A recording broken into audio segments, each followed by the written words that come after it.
Hello, car lovers, and welcome to the CNC Auto Show. I'm Aaron Clements. I'm John Ryan. He is John Ryan.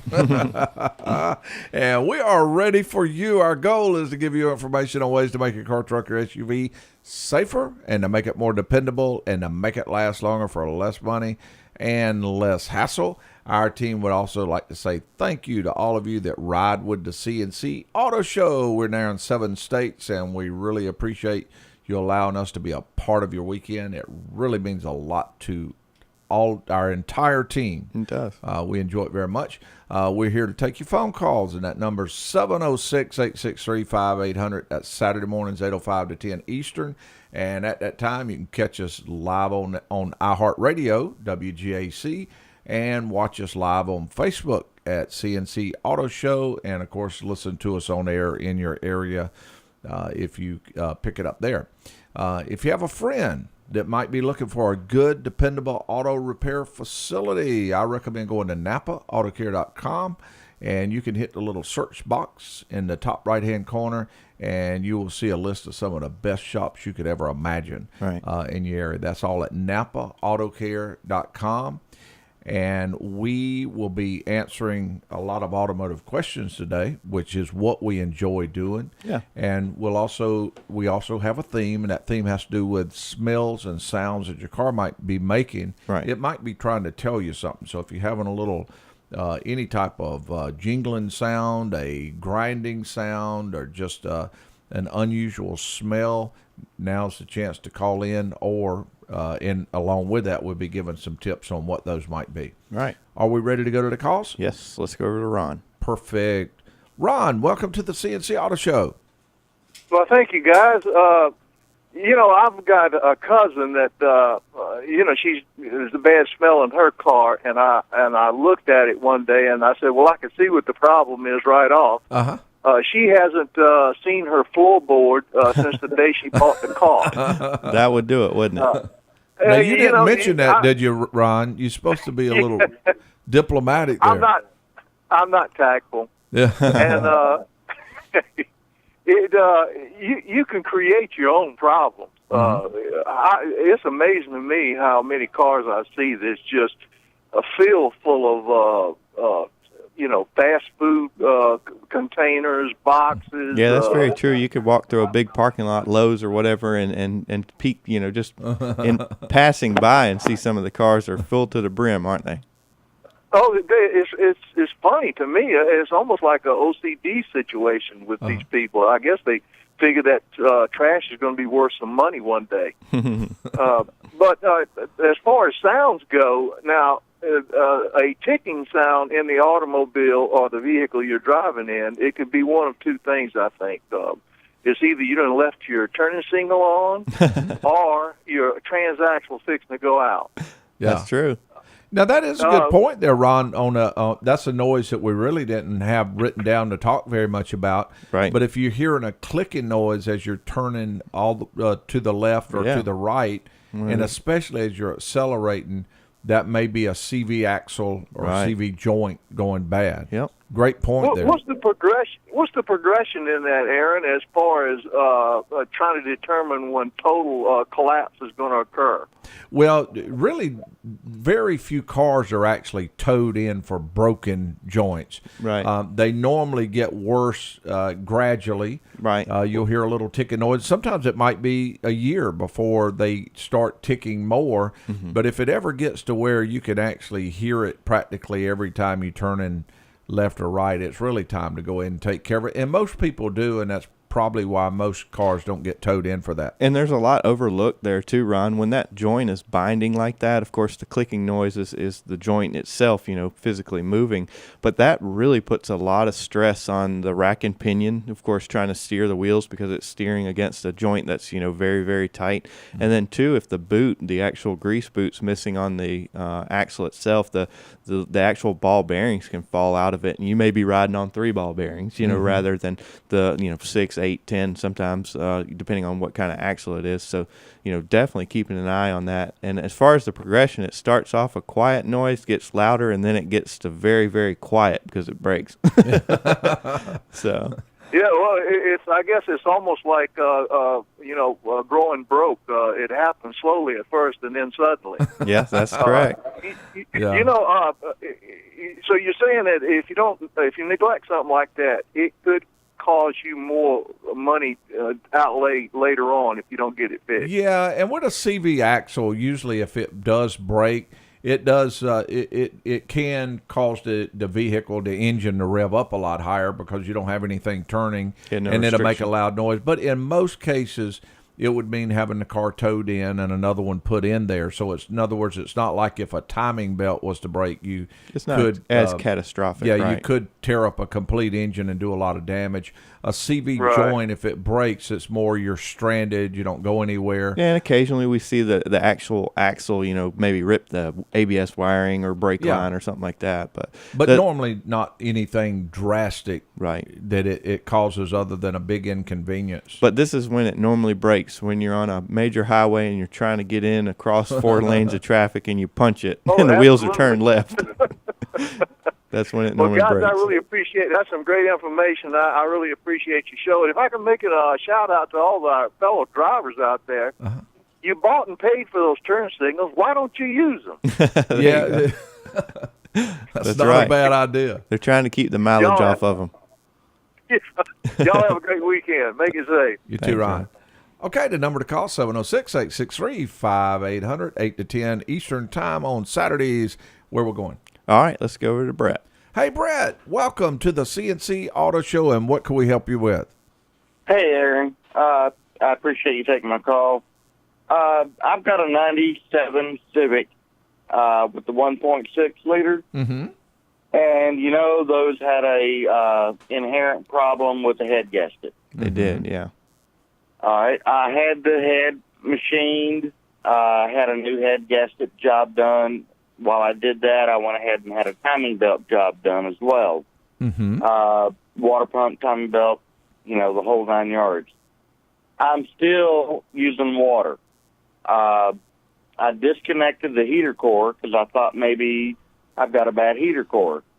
So I just looped it back around to the block, and I'm still using about, a quart of water a day in about 60 miles. Wow. Yeah, I don't get it. It's not blowing steam out the exhaust. There's no water in the oil. I'm Brett, I'm does at my the wit's does the end. vehicle actually run good? Does it run real smooth? my No God, yes. misfires? Not even at idle? No, it runs like a Wraith 8. I've Okay. got a OBD2 Scanner? meter hooked up to it, and even in the middle range on the temperature gauge, Right. it says it's running about 225, Mm-hmm. and that seems a little high to me. That's correct. That would be a little bit high. Typically, in theory, it's not really high, but it is high for that particular vehicle, yes. Exactly. And now when I get home, it'll be about middle, just a little bit above middle range on the temperature gauge. Right. But when you shut the engine off, you can hear it gurgling in the overflow bucket. So it's definitely boiling over. Well, that's probably where your coolant is going. Now, of course, a radiator cap can That's also... what I was sitting here thinking, Brett. Go ahead and mention that, Aaron, because we got about a minute. We can put them on hold, though. Yeah. Oh, yeah. Brett, the radiator cap, its job is to hold it under roughly about 12, 13 that was PSI on that 15, particular 15, vehicle. 17 And it pounds. does that so it can increase the boiling point. And if the cap is not holding it under pressure, hey, Brett, this Yes, would sir. be a real good thing for us to mention. It may benefit other people. Do you mind holding just a second for the break? Sure. Okay, we're going to put you on hold just a little bit. And as soon as we return with the CNC Auto Show, we'll be talking more with Brett, and then we'll be going to Marvin, and we'll be answering other automotive questions and talking about smells and sounds that your car might have. And a tech tip. And a tech tip. All that and more right after this. Are back with you on the CNC Auto Show. And if you smell a burning oil smell, you just may have burning oil. Fair enough. It may be dripping from the engine. More commonly, if you're smelling it, though, it's kind of like you mentioned to an earlier caller, is that it's most commonly comes from the valve cover gaskets, Yeah, because that means typically it's on top of the leaking on engine. something hot. Right. And usually that would be valve cover gaskets leaking on an exhaust manifold. Easy thing to check. A technician can do it with it in the air very easily. Right. All right, Okay. Aaron, we're going to be going back to Brett. He had a issue with his cooling system on his Civic. He did. Hey, Brett, on that Yes, sir. Civic, we were talking about the radiator cap a little earlier, and I was going to mention that the radiator cap's job is to hold about 11 or 12. Some cars it's 14, other 15, but it holds pressure on the system, and that pressure increases the boiling point. When it does not hold that pressure, then you would get the water would actually boil when Boil it at gets above normal the temperature. 212. Yeah. But then also it would create a gurgling noise, because you would have water when the water expands, it would go into the coolant jug. Right. But also you Right. would get low in coolant, because when the water contracts and Right. cools down, Pull it back it through. would pull air in It sucks instead of back into the coolant. radiator. So that's more explaining in cap. Now I'm not positive that's what's wrong with your vehicle. Brett, can you do me a favor? Uh-huh. Yes, sir. Can you go ahead and tell Aaron it's a new cap? You're not going to do that to me, are you? Don't do it, Brett. I bought a new cap and I haven't installed it yet Oh, because There you go. that cap actually is barely a year old on that vehicle. Okay. Uh-huh. Well, of course, we're hoping that Now, that it would is take an care of it. aftermarket radiator. Now, Brett, John Ryan threw me under the bus, so I'm going to go ahead and do it to him. All right, do it. During the break, John Ryan told me something about this, What did I say? about your vehicle. It probably has a blown head gasket. Well, I didn't really want to come out and say it like that, Brett. But let me tell you some of the things that we do to test those. Now, no doubt, I'm going to mention some equipment that you would have and some that you may not. A chemical block test would of course, tell a technician, including yourself, what the outcome is if it does have a blown head gasket.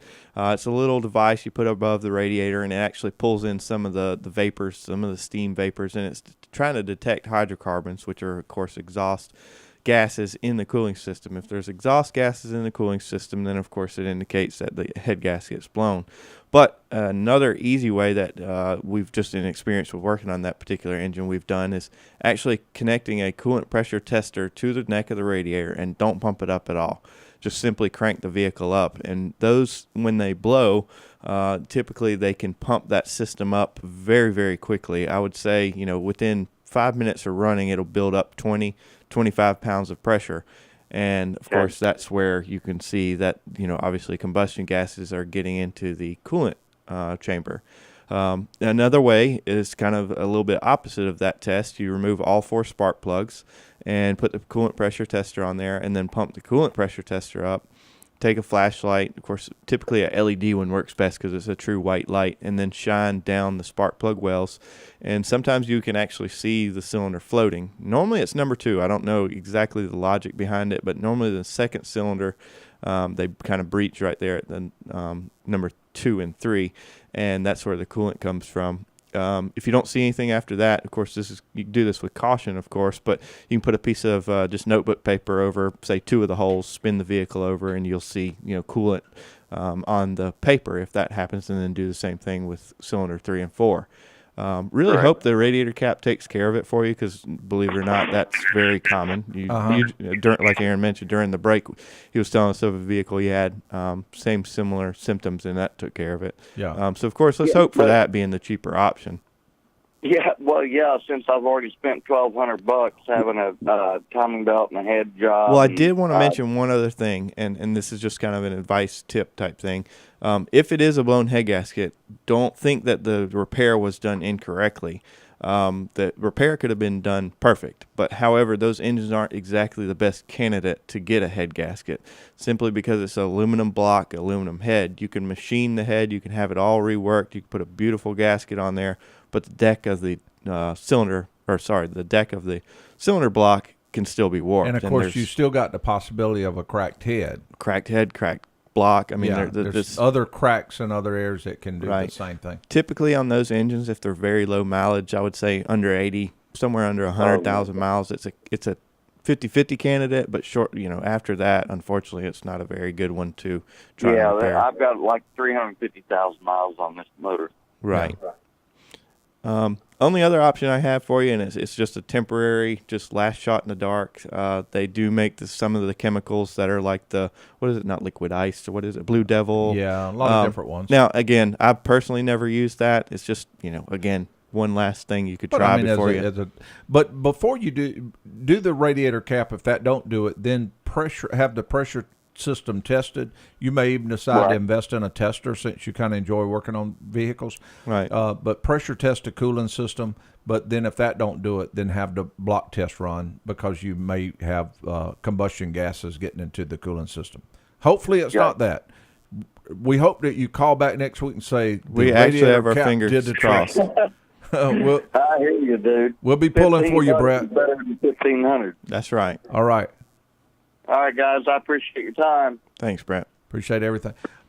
We probably let's go ahead and take the next caller. Yeah, let's just go ahead and let Marvin know that we'll probably put him on hold through the break.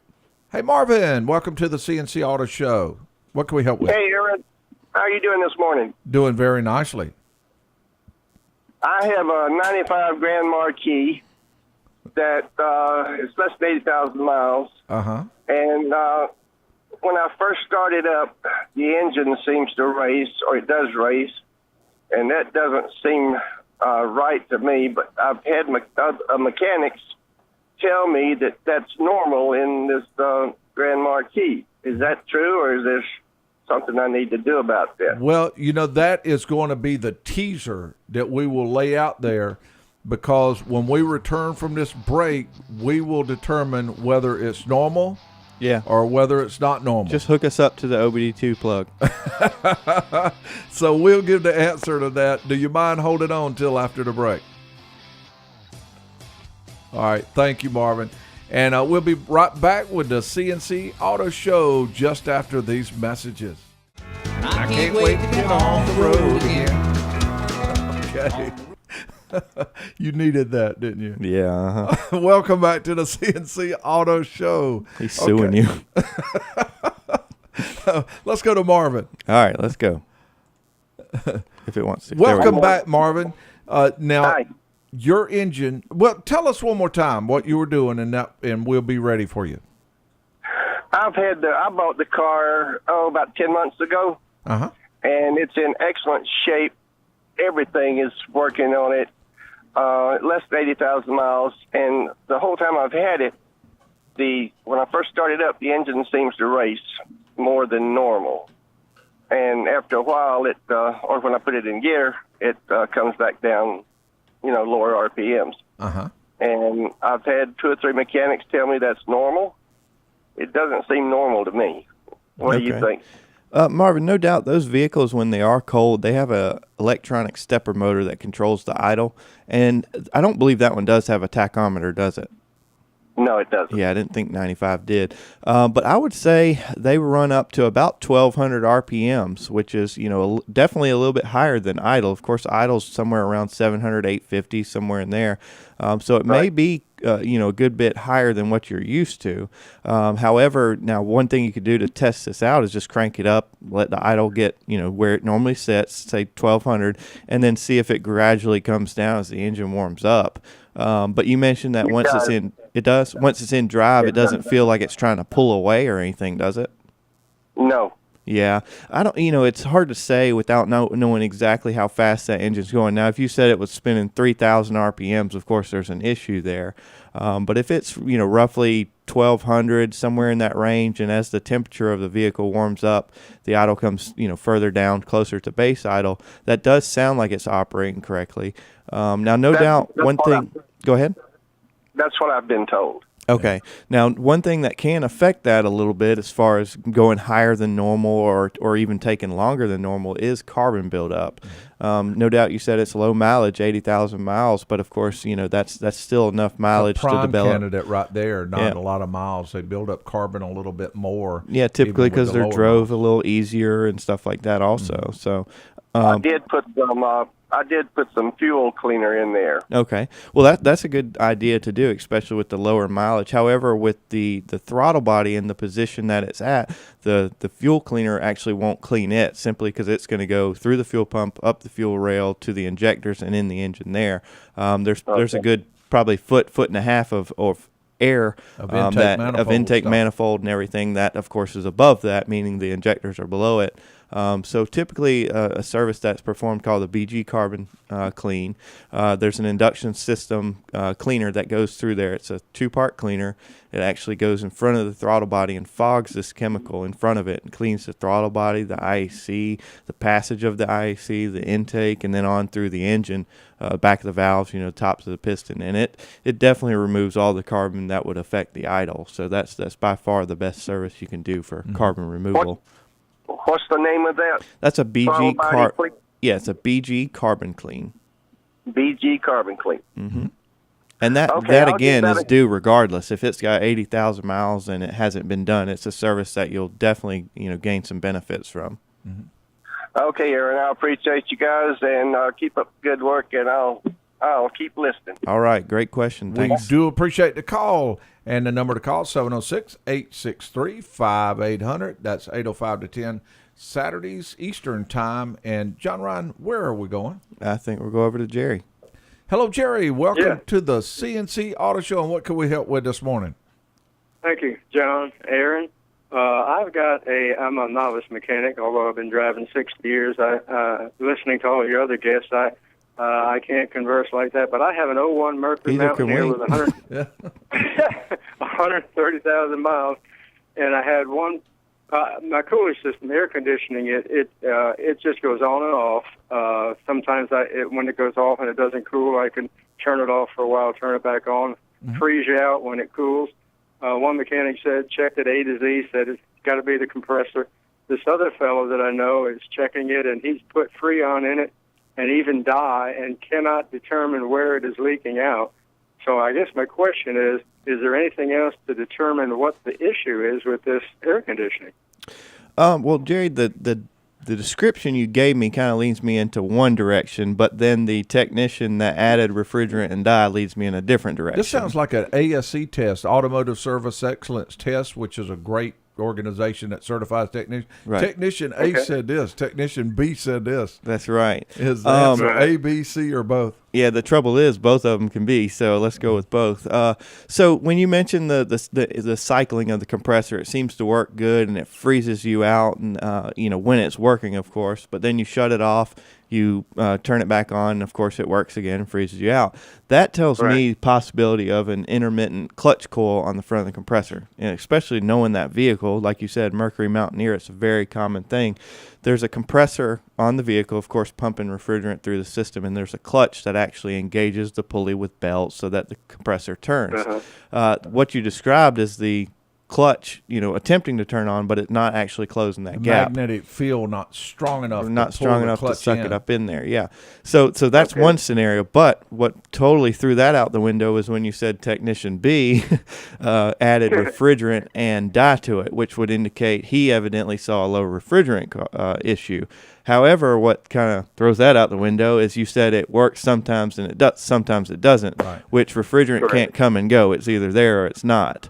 So I'm kind of leaning towards more the first scenario. And I lean toward the clutch coil, like you mentioned, or there's one other thing, and that's the cycling clutch switch. Possible, yeah. Its job is to cut that compressor off when the pressures get down to a certain point to keep the evaporator from freezing. Yeah. And sometimes the contacts in it are bad, and it will not let it cut back on. Cut back on, that's right. I would say one of those two things. One other slight one, just kind of way bottom at the barrel. There's a possibility of it freezing up, and that be why the refrigerant was different. But he would have said it stopped blowing. Well, that's and what I'm all that saying, other stuff. and to the refrigerant if it was low, but Symptoms I don't really quite match that. Right, But, so. yeah, I would say clutch coil or which on that model you can replace the clutch coil without having to replace the whole compressor, I believe. But right. And I will mention, of course, this is probably obvious what needs to be done, but what would be great if you could get it to do it is get it to act up and drive straight to a repair facility, because within minutes they'll be able to get an idea of which direction to go to. Simply because if you pull up and it's not cooling, they shine a flashlight down there and see the compressor not coming on, they'll know right then that when this vehicle acts up, the compressor's not on. And they'll go through their electrical system check with a set of gauges on there so that they know if the refrigerant's full or not. Then they'll do a WAP test. Yeah, they'll do Aaron's signature WAP test. No, but it is good to check for voltage first. You don't want to do anything. Yeah, you don't want to touch that you vehicle check until for you the know if voltage. there's power or not. But it sounds like you have one of those too. Okay, thank you so much. I enjoy your show. Listen to it every week. Great call, Yeah, Jerry. thanks for calling. Thank you. The number to call, 706-863-5800, 8 to 10, Saturdays Eastern Time. And are we ready? Yeah, we got about 3 minutes left before our break. Let's go to Greg. Hey, Greg, welcome to the show. And what can we help you with? Hey guys, how you doing? Quick question. I bought an '04 Chevy Colorado from a friend of mine. He was having some engine troubles with it, and as it turns out, it's a timing belt tensioner. And I've called around to several places, and it's got about 180,000 miles on it. It's a 2.8 liter 4-cylinder, and no one will touch it. And I was wondering if you guys could kind of explain. I was going to do it myself, but now I'm kind of getting a little weary of it because, like I said, no one, I can't find a shop that's willing to really dive Greg, into it. So I was just wondering. Greg, I can't give you the exact answer of why they wouldn't want to touch it. Now, by any chance, did they say it's a higher risk job? And they may not be interested in it because it may not be a a good candidate to do that job. Has any conversation like that?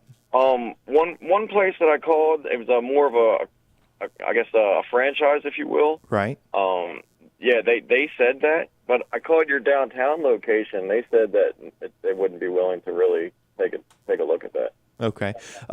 Just slightly confused about that, but the only reason I say that is just simply because it is a little bit higher risk. Simply if the timing chain or the tensioner itself is weak, sometimes the valve can actually contact the top of the pistons and cause some other issues, which of course a cylinder head repair would be needed to correct that. So it really depends on what kind of problem the vehicle is having. Does it have any check engine light? Does it run bad, or what is the deal with it? The check engine light comes on. It actually, I'll be honest with you, it doesn't run bad because we recently moved and I drove it from the old house to the new house. Right. And there's a little gear symbol right that lit up on the dash. That came on, which, I don't know anything about it. I don't have the owner's manual, but in my mind, to me, that, I don't know, maybe that's a timing chain sensor or something like that. Hey, Greg, we're about to go to a break. Can we put you on hold so we can try and clear this up for you? Yes, sir. All right. It is time to take a break. And we'll be back with more ideas and items about smells and sounds as soon as we return with the CNC Auto Show. You asleep over there? Welcome back to the CNC Auto Show. And we were talking with Greg with the Colorado. That's Greg, right. welcome back to the show. Thanks, guys. All right, Greg. So we were talking about a timing chain issue on your Colorado. You'd mentioned a timing belt. I did want to let you know that is a chain, a mechanical chain. You mentioned that not many places wanted to work on it, and I feel like that's probably because it's a higher risk job. However, I think I'm going to end up having good news for you. You mentioned that the gear light's on. Is the check engine light on also? I don't remember. Don't remember? It's okay. Either way, it just kind of gives me an idea of what's possibly going on. So my assumption is that there was probably codes in there having to do with the cam and crank correlation, which most likely most people would think it's a timing chain issue. You said the vehicle actually drives pretty good, correct?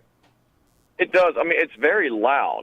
Right. Like it almost sounds like the chain were, if it sounds like the chain would be loose. If I could put a description to the sound, it does sound like the chain is maybe vibrating around. That's how loud it is. Would you say it's more so at idle? Or is it like going down the road, it's loud too? Well, going down the road, actually, when I was driving down the road, I don't know if I heard it too much. Okay, well that's actually kind of a good thing, and I'm really hoping I'm going in the right direction with it. Without knowing the trouble codes, it's kind of hard to determine what the issue is. But I'll tell you what the most common problem with that particular engine and a timing chain issue and all that is. There's a solenoid that actually controls the valve timing of basically at idle and going down the road. And what can happen is the solenoids stick in two different ways. It can stick closed and actually cause the timing to go one way, and it can stick open and cause it to go the other way. Well, at idle, it doesn't need as much, I'm doing it in quotations, as much timing. So, of course, the job would be the solenoid open and change the timing.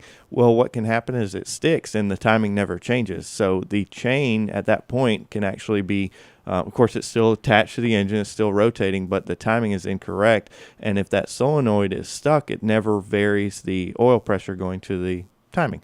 So, I mean, I really hope Well, that that makes sense, too, because the oil light came on also a few minutes later. Well, that kind of ruined my Yeah, plan that's for not a good sign. Greg, I had you going in the cheaper route. Now you're going expensive. So it does sound like there's some issues with that engine. I think you would really benefit from a good, strong diagnostics performance test in two ways. Of course, just mention everything that you know about the vehicle. Of course, the time and chain issue and the low oil light. Low oil light typically means that there's low oil pressure at idle, too. I'm assuming the light came on at idle, right? Not going down the road? It actually didn't come on until I was going down the road. So, like, Okay. the engine started warming up and everything. Yeah, because you're going to want to get that issue addressed first. Because say if it has a low oil pressure issue, you're not going to want to put the money into the time and chain job or the solenoid job. So I think that's the most important thing to do, and that will give you the idea if you want to put money into it or if you don't. Because of course, if it has mechanical low oil pressure, you're looking at, of course, either a rebuild, remanufacture, or a new engine in there. And of course, that's probably a lot. Well, it is obviously a lot of money. So that would be your decision at that point. Yeah, Greg, you wouldn't want to spend a lot of money on this engine and get that noise, all the things that you could to make the noise go away, and then still have an oil pressure problem making the engine not last very long, because then that would be wasted money. Be better to put that same amount of money and put some with it and get a remanufactured engine. Right, and like I said, I bought it from a friend of mine. The truck sat there for probably a good year or so before I bought it from him. Mm-hmm. So, I mean, it could be that maybe there just wasn't enough oil in the engine at the time. Right. Mm-hmm. Yeah. But can you guys recommend any place that? Well, I of could course, maybe there's take several it? shops, across the country that can work on that. Now, if you're in our area, of course, we'd be glad to help you out with that. Yeah, I'm here in Augusta. Yeah, you could either ask for Aaron or myself at either our locations. We'd be glad to help you out. Yeah. Okay. All right.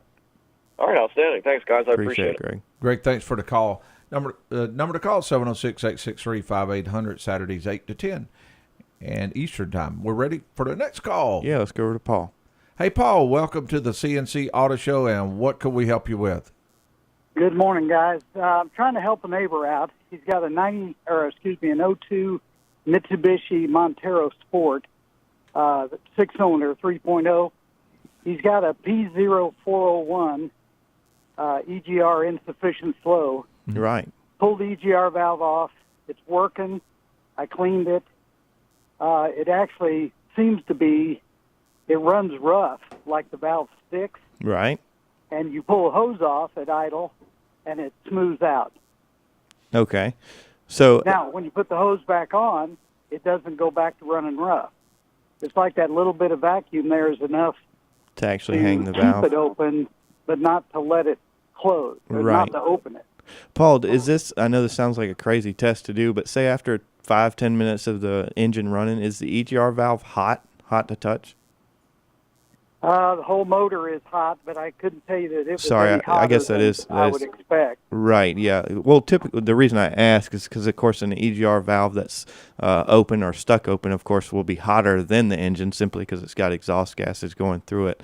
One Sure. thing that can happen is that actual vacuum solenoid that controls it, it can do two things, of course. It can stop working in the position to where it won't allow any vacuum to go through. And the second way would be allow just enough vacuum, of course, to, hang that valve open.